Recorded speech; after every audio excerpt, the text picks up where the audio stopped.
अस्सलामु अलैकुम वरहमतुल्लाहि वबरकातुहू। सुब्हानल्लाह व बिहम्दिही सुब्हानल्लाहिल अज़ीम। अल्लाहुम्मा सल्लि अला मुहम्मदिन व अला आलि मुहम्मद कमा सल्लैता अला इब्राहीम व अला आलि इब्राहीम इन्नका हमीदुम मजीद। अल्लाहुम्मा बारिक अला मुहम्मदिन व अला आलि मुहम्मद कमा बारकता अला इब्राहीम व अला आलि इब्राहीम इन्नका हमीदुम मजीद। दोस्तों, आज 29 नवंबर 2022 मंगल का दिन और मैं एक इंतहाई गंजान आबाद इलाके में से गुजरता हुआ आपको एक ऐसे मुकाम की तरफ लेके जा रहा हूं जो बहुत ही गंजान आबाद है, मगर उन लोगों के साथ जो इस दुनिया में मौजूद नहीं है। हम में से हर इंसान जो इस वक्त किसी न किसी काम में मसरूफ है, अपना रोजी रोटी कमाने के लिए, किसी का हक अदा करते हुए, किसी की मदद करते हुए, किसी के काम आते हुए।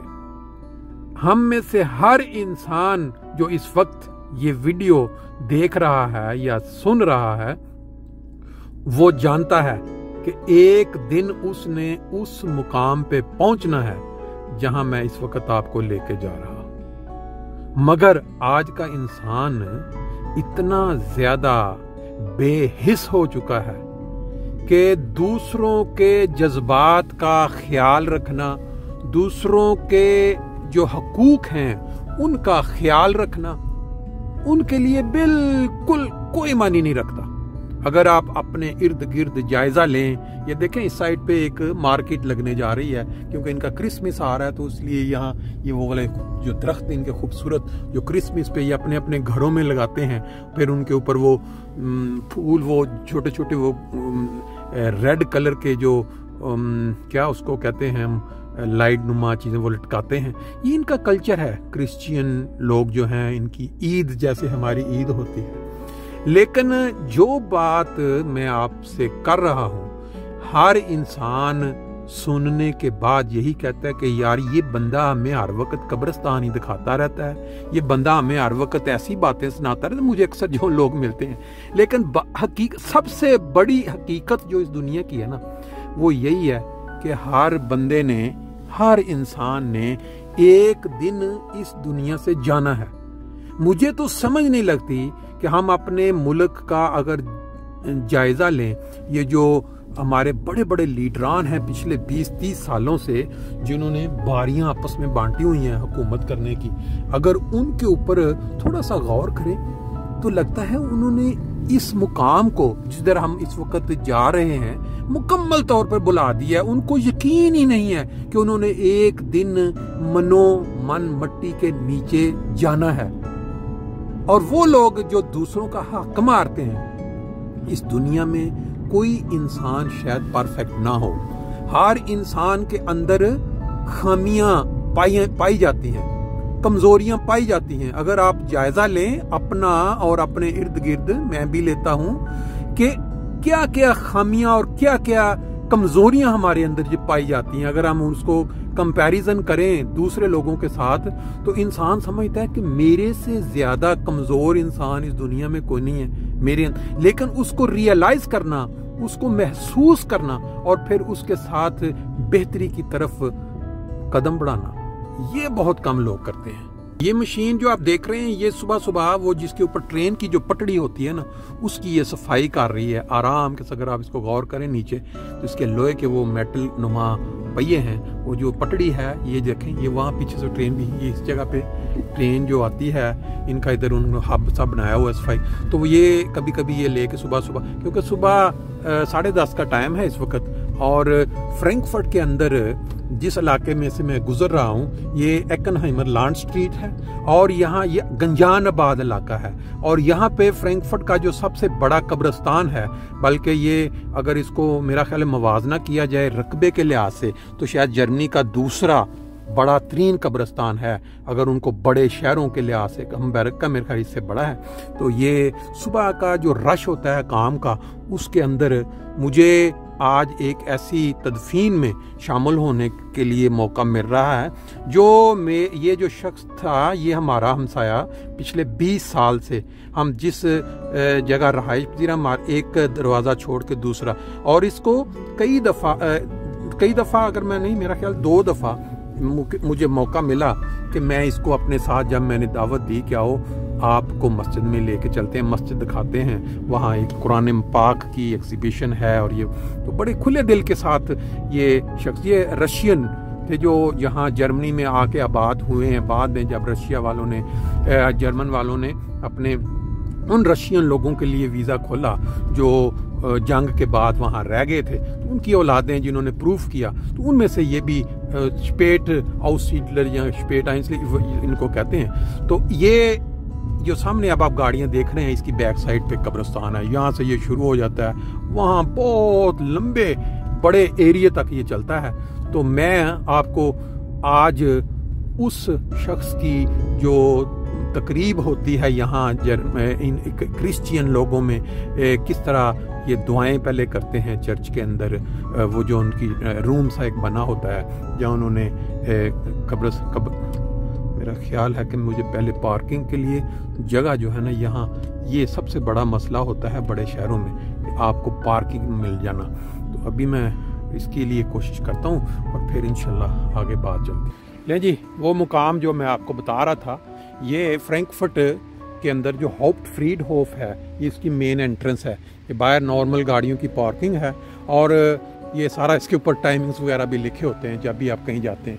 एंट्री के बाद यहाँ ये आप देख रहे हैं कि जो लोग, जो मेहमान अपने अपने अजीज़ों की तदफीन के लिए आते हैं, उनके लिए यहाँ हाल से बने हुए। अब अंदर चल के हम देखते हैं। ये वो एरिया है जो बहुत ही खुले रकबे पे मुहित है। यहाँ हज़ारों की तादाद में लोग जो हैं वो दफन हैं। ये बड़े बड़े हाल्स आप देख के अंदाज़ा लगा सकते हैं कि किस तरह का आला इंतज़ाम है यहाँ।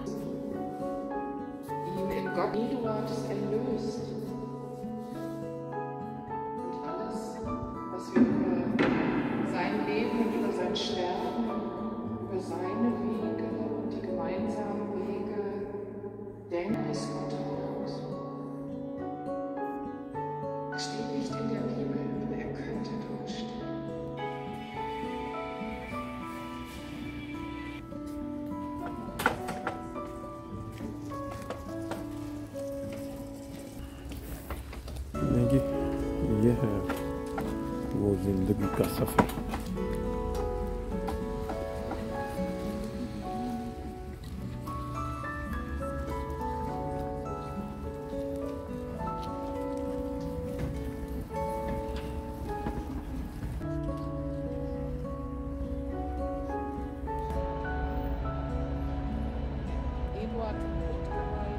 Asche zu Asche, Staub zum Staube.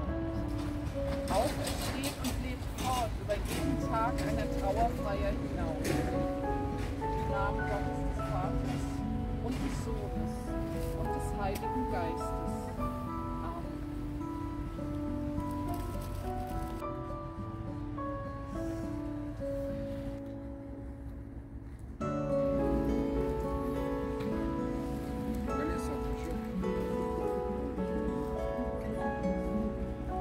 जी दोस्तों, ये एक सेरेमनी या ये एक फंक्शन जो दफनाए जाने का, इंसान का जो एंड होता है वो इस तरह होता है। मज़हब कोई भी हो, मुसलमान हो, क्रिश्चियन हो, हिंदू हो, एक दिन जब एंड होता है तो सबका एंड जाके ज़मीन में होता है और कोई मुकाम नहीं मिलता।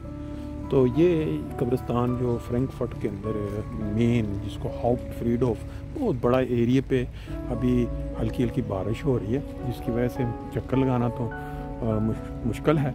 लेकिन जो सबक इन सारे जो वाक़यात आपने देखे, जो सुने, यही मिलता है कि हर इंसान जब सुबह उठता है तो एक दफ़ा जायज़ा ले कि मैंने आज सारा दिन जो करना है, और क्या करने के बाद जब शाम को बेड पे जाए तो उसको पूरी अपने आपका एक मुहासबा करना चाहिए कि आज उसने कितने लोगों के साथ ज़्यादती की है, कितने इंसानों का हक मारा है और किस तरह मुख्तलिफ लोगों के जो उसके लेन देन के मामलात थे वो या बाकी जो खुदा ताला के हकूक़ उसका, जैसे हम मुसलमान हैं 5 टाइम की नमाज, कुरान की तिलावत या दीनी कामों के लिए वक़्त निकालना, इसके साथ साथ जो इंसानी जो हकूक़ हैं बाकी लोगों के, उनके साथ जो हमारा मामलात हैं वो किस लेवल के रहे। बहरहाल ये जितने भी हम इंसान हैं ये सब के लिए ये एक ऐसा मुकाम है कि यहाँ आके खड़े होता है जब इंसान, तो अपना अपना जायज़ा ले सकता है कि इस जगह पहुँचने से पहले क्या हम अपने मामलात को साफ़ कर चुके हैं। ये देखें, ये 2 मशीनें नज़र आ रही हैं। यहाँ वो जो लाल टैन या छोटी सी एक लाइट रखते हैं कब्र के ऊपर, यहाँ से वो इसमें पैसे डाल के ले सकते हैं, क्योंकि क्रिश्चियन मज़हब के अंदर ये है कि ये कब्रों के ऊपर लाइट, हम वैसे तो हमने अब तकरीबन पाकिस्तान में भी पास गांव में जब गए तो देखते हैं वहाँ लाइटें, लेकिन हर मज़हब के कुछ अपनी रवायात होती हैं। सामने स्टेशन है यहाँ जो ऊबान, और सामने आप देख भी सकते हैं खड़ी नज़र आ रही है। लें जी, ये है हर इंसान का एंड। अब आप अंदाज़ा लगा सकते हैं कि इंसान प्लानिंग क्या करता है, सोचता क्या है कि मैंने सारी उम्र शायद माल के साथ अपनी तिजोरियां भरते रहना है। आप देख लें हमारे मुल्क के अंदर जिस को मौका मिलता है वो अपनी पूरी जिंदगी इसी काम पे सर्फ कर देता है कि मैं कैसे माल भरूं, कैसे टैक्स का पैसा, कैसे दूसरे जो मुआहदे होते हैं या दूसरी जो उनको मौका मिलता है उसमें से कमीशन लेके, कोई 10% मिस्टर 10% मशहूर है दुनिया में, कोई फ्लैट्स बनाने में, कोई कुछ। बहरहाल ये हमारे मुल्क का अलमिया है कि जो लीडर भी आया है, जिस बंदे को भी जहां मौका मिला है कि वो अपनी जेबें भरने पे लग जाता है। आज वाहिद एक लीडर जो नजर आ रहा है, ठीक है उसके अंदर खामियां हैं, उसके अंदर वो इंसान ही है, लेकिन एक चीज जो नजर आ रही है जो पाकिस्तान के लिए सबसे ज्यादा नुकसान दे रही है वो ये है कि अपनी जेबें भरने का जो लालच है, जो माल भरने का। असल में कहा यह जाता है कि इंसान की जितनी जिंदगी होती है ना, वो समझता है कि इसके अंदर जो उसने माल बना लिया, माले जब वो जाता है उस वक्त उसको जरूर एक दफा ये एहसास होता है कि मैंने सारी उम्र जो लोगों का माल खाया, जो लोगों के हकूक सलब किए, वो काश मैंने ना किए होते। ये सारी चीजें जो हैं ये इंसान जब सोचता है उस वक्त जब इंसान का वक्त खत्म हो चुका होता है, उसके पास कोई किसी किस्म का वो मोहलत नहीं होती। लेकिन जिस वक्त इंसान चलता फिरता सेहतमंद होता है उस वक्त इस चीज को भूला होता है। बहरहाल आज आपने देखा कि कैसे एक गैर मुस्लिम यानी वो क्रिश्चियन लोग जो एक्स सोवियत यूनियन की एक रियासत जिसको लिटवन कहते हैं, उस का बशिंदा था हमारा हमसाया, तो उसकी जो थोड़ी सी फैमिली आई हुई थी तदफीन के लिए, तो इस सारे मनाजर के दिखाने के साथ साथ ये आप देख रहे हैं, फिर दोबारा हम दाखिल हो गए। वो जो गंजान आबादी है एक्कनहाइम लंडस्ट्रासे, फ्रैंकफर्ट का एक किनारा है, एक ऐसा हिस्सा जिसमें पुराने घर भी हैं और बाज घर उसमें नहीं। ये देखें आप, जो नजर आ रहा है इसकी बनावट से, इसके अंदाज से, ये बहुत पुराने घर हैं, 100 साल भी हो सकते हैं तो लेकिन इसमें से अक्सर वो थे जो तबाह भी हो गए थे, कुछ बीच में से हो सकता बच गए हों सेकेंड वर्ल्ड वार में। तो बात फिर वहीं आ जाती है कि हम में से हर कोई जो ये भुला बैठा है कि हमने एक दिन इस जगह मट्टी के नीचे जाना है और फिर खुदा ताला ने जब हिसाब किताब लेना है तो हर चीज़ जो है वो सामने आएगी। अगर ये इंसान ये ना बुलाए तो शायद दुनिया में अमन, सुकून और ये एक दूसरे के साथ भाईचारा है वो बढ़ जाए। आज का जो व्लॉग है मेरा ख्याल इतना काफ़ी है, फिर लोगों के लिए बोरियत का बायस बन जाता है। अल्लाह ताला मुझे भी और दूसरे दोस्त जो ये सुन रहे हैं इसके ऊपर कुछ ना कुछ अच्छी बातें या अच्छे काम उनको अपनाने की तौफीक दे। बाकी इंशाल्लाह फिर